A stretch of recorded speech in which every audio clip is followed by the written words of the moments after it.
চলতি আইপিএল টুর্নামেন্টে পয়েন্ট টেবিলে কলকাতা নাইট রাইডার্স আপাতত শীর্ষস্থানে দাঁড়িয়ে রয়েছে।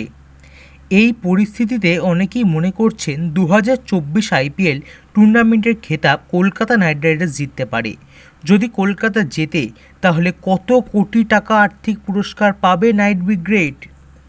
2008 সালে এই আইপিএল টুর্নামেন্ট শুরু হয়েছে। এই টুর্নামেন্ট বহু ঘরোয়া ক্রিকেটারকে যে আর্থিক উৎস হয়ে উঠেছে তা বলার অপেক্ষা রাখে না। পাশাপাশি এই টুর্নামেন্টের হাত ধরে ভারতীয় ক্রিকেট কন্ট্রোল বোর্ডও বহু তরুণ প্রতিভা খুঁজে পেয়েছে।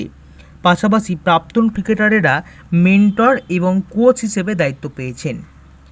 আপনারা কি জানেন এবারের আইপিএল জয়ী দল কত টাকা নিজেদের পকেটে পুরতে পারবে? 2008 সালে আইপিএল যখন শুরু হয়েছিল সেই সময় যা প্রাইজ মানি ছিল এখন সেটা প্রায় 4 গুণ বেড়ে গিয়েছে।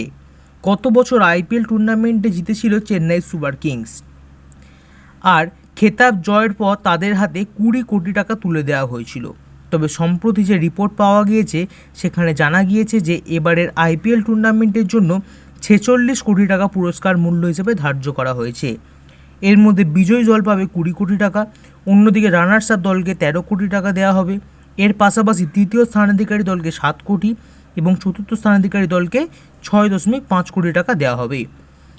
এই টুর্নামেন্টে এবার দলের পাশাপাশি ক্রিকেটারদেরও আর্থিক পুরস্কারে ভরিয়ে দেওয়া হবে। যেমন যে ক্রিকেটার কমলা টুপি সর্বাধিক রানের জন্য অর্জন করবেন কিংবা যে বোলার সর্বাধিক উইকেট শিকার করবেন তারাও লাখপতি হতে পারেন।